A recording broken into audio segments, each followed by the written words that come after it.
कुदरती आफात की बात की जाए, ज़लज़ले, सैलाब और लैंडस्लाइडिंग, हमने इसमें बहुत सारा जानी और माली नुकसान अपनी पास्ट में भी किया और अभी भी आने वाले वक्तों में हम इसके जो खतरात हैं वो देख रहे हैं। इस वक्त मैं NDMA में मौजूद हूँ। यहाँ पर ऑपरेशन सेंटर में हम जाएंगे, देखेंगे कि कौन कौन सी फैसिलिटीज़ हमारे पास मौजूद हैं।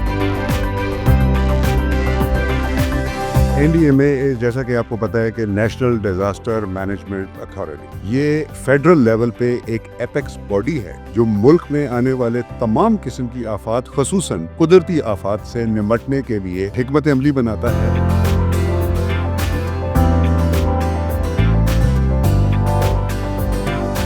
अब हमारे जितने भी रीजन्स हैं गिलगित बल्तिस्तान के अंदर, आज़ाद जम्मू एंड कश्मीर और चित्राल रीजन में, ये 3000 से ज़्यादा 3044 लेक्स इधर ही मौजूद हैं, जिनमें से पहले 36 थी, लेकिन रीसेंट स्टडी पे ये 50 potential vulnerable glacier lake out जो फ्लडिंग है, आउटबर्स्ट फ्लडिंग की, वो वल्नरेबिलिटी में आ चुकी हैं। अस्सलाम वालेकुम, welcome to your show Zoom In with your host Rameen Mahmood. नाज़रीन, बदकिस्मती से पाकिस्तान ममालिक के लिस्ट में सरे फहरिस्त आता है। अनफॉर्चुनेटली अगर कुदरती आफात की बात की जाए, ज़लज़ले, सैलाब और लैंडस्लाइडिंग, हमने इसमें बहुत सारा जानी और माली नुकसान अपनी पास्ट में भी किया और अभी भी आने वाले वक्तों में हम इसके जो खतरात हैं वो देख रहे हैं। इस वक्त मैं NDMA में मौजूद हूँ। यहाँ पर ऑपरेशन सेंटर में हम जाएंगे, देखेंगे कि कौन कौन सी फैसिलिटीज़ हमारे पास मौजूद हैं। अगर NDMA के हवाले से बात करूँ तो अर्ली अलर्ट से लेकर डिज़ास्टर के बाद तक जो रिलीफ का सारा काम है उसमें इनकी कोऑर्डिनेशन होती है। तो आइए चलते हैं और आज एक्सप्लोर करते हैं।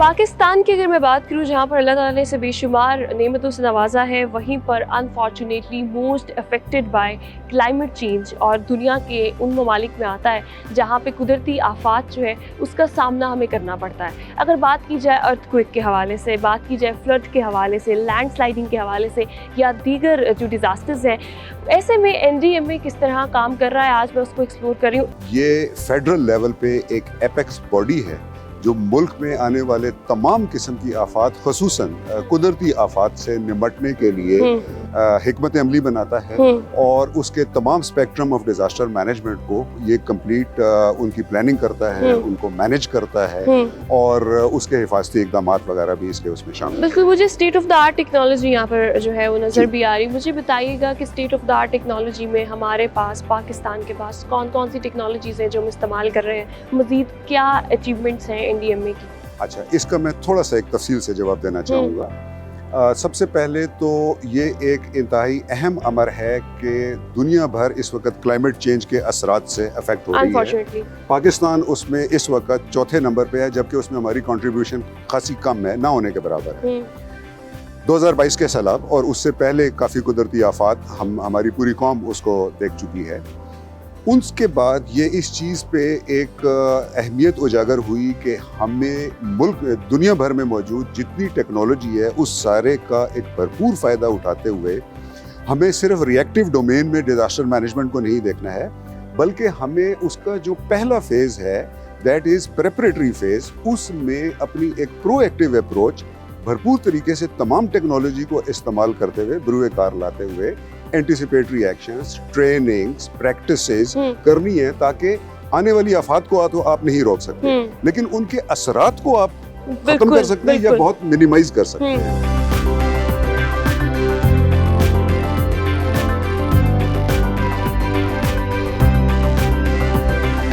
जब भी हम बात करते हैं पाकिस्तान के हवाले से, तो अनफॉर्चुनेटली पाकिस्तान क्लाइमेट चेंज से सबसे ज़्यादा अफेक्टेड कंट्री है, 4th नंबर पे आता है। उस हवाले से डिज़ास्टर मैनेजमेंट में क्या पॉलिसी मेकिंग की जाती है, रिसर्च जो है स्पेसिफिकली थिंक टैंक की अगर बात करूँ, अभी हम वो बात करने लगे कि बेसिकली रिसर्च और फिर ट्रेनिंग ऑफ द स्टूडेंट्स किस तरह तैयार किया जाता है किसी भी डिज़ास्टर के लिए। यहाँ पर मौजूद लोगों को मुझे भी ज्वाइन किया है, इनको सारा जो ओवरऑल इसको देख रहे हैं वसीम अहमद साहब ने। अस्सलाम वालेकुम, वेलकम टू पाकिस्तान TV। कैसे आप? थैंक यू जी, अल्लाह।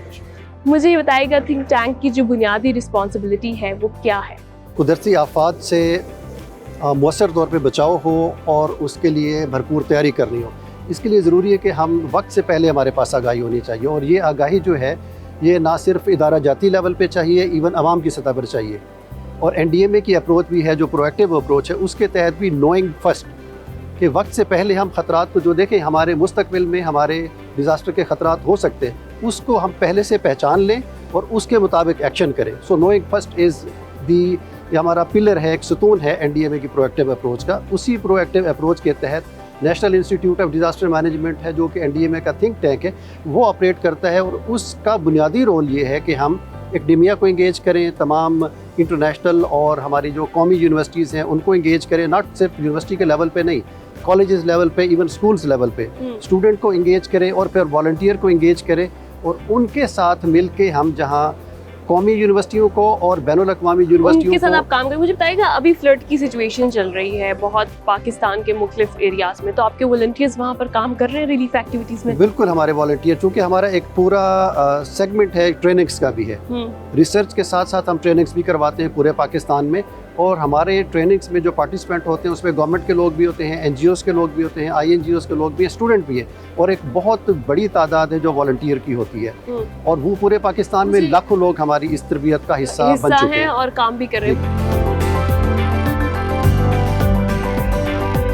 हम फ्लड्स की बात करें, अर्थक्वेक की बात करें, लैंडस्लाइडिंग की बात करें, कहत की बात करें, खुश्कसाली की बात करें, कोई भी ऐसी, मेरे ख्याल से you name it and we have it. So unfortunately इसको अर्ली डिटेक्शन में अगर बात करूँ, अर्ली प्रिवेंशन, और फिर उसके बाद डिज़ास्टर के टाइम पे कैसे इफ़ेक्ट करना है, उसके बाद रिस्पॉन्ड कैसे करना है, रिलीफ क्या है, ये सारी चीज़ें NDMA जो है वो इसको कोऑर्डिनेट करता है। जब बताइएगा, हम लोग जब बात करते हैं ग्लेशियर आउटबर्स्ट की, व्हाट इज इट? पाकिस्तान में around more than 7000 major glaciers हैं। और ग्लेशियर्स की अब अगर देखिए लोकेशन किधर है, पाकिस्तान में 3 different major mountain regions north को में मीट करती हैं, जिसको हम ट्राई जंक्शन पॉइंट कहते हैं, जगलोट स्कर्दू के पास है। हमारे पास एक साइड से हिमालय आ रहा है और हिमालय की भी डिफरेंट रेंजेस आ रही है। हिमालय 22,000 फुट से स्टार्ट होते हुए अराउंड 6 किलोमीटर के भी एल्टीट्यूड्स हैं।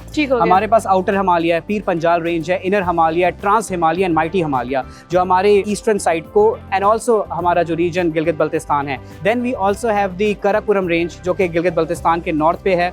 साथ ही साथ हमारे पास एक हिंदू कुश माउंटेन रेंजेस भी हैं diagonally. Then there are other ranges as well, जिसमें से आपको कोहे सुलेमान है and then the Kirthar range. North में हमारे पास जिस तरह ग्लेशियर्स हैं, unfortunately Pakistan due to the global warming, हमारे ग्लेशियर्स जो है उनकी मेल्टिंग ज़्यादा हो रही है। जब भी ग्लेशियर मेल्ट होगा तो उसके जो बिल्कुल नीचे जो एक डिप्रेशन होती है, क्योंकि ग्लेशियर का एक बड़ा मास होता है, इतना मास होता है कि वो ज़मीन के अंदर एक बाउल सा बना देता है, बेसन सा, जिसको हम डिप्रेशन कहते हैं। नॉर्मली ग्लेशियर का पानी जब पिघलता है तो उन्हीं डिप्रेशन या की वजह से फिल करता है। और जब वो बहुत ज़्यादा प्रेशर होता है तो वॉल्यूम भर जाए, इसका वॉल्यूम भर जाए। और पाकिस्तान में 3000 से ज्यादा ऐसी ग्लेशियर लेक्स बन चुकी हैं। मुझे बताइएगा, अभी आपने 3000 की बात की कि इस तरह का प्रेशर डेवलप हो चुका है, बिल्कुल, उसमें से कितने ग्लेशियर आउटबर्स्ट हो चुके हैं और कितने, अब ये 3000 जो एक्सपेक्टेड है, खुदा ना खास्ता, ऑफ कोर्स ही बात है, ये आने वाले वक्तों में इनके इम्पैक्ट भी तो हमें देखने को मिलेंगे। बिल्कुल। तो ये कितना नुकसान कर सकते हैं पाकिस्तान? मैडम, अब हमारे जितने भी रीजन्स हैं गिलगित बल्तिस्तान के अंदर, आज़ाद जम्मू एंड कश्मीर और चित्राल रीजन में,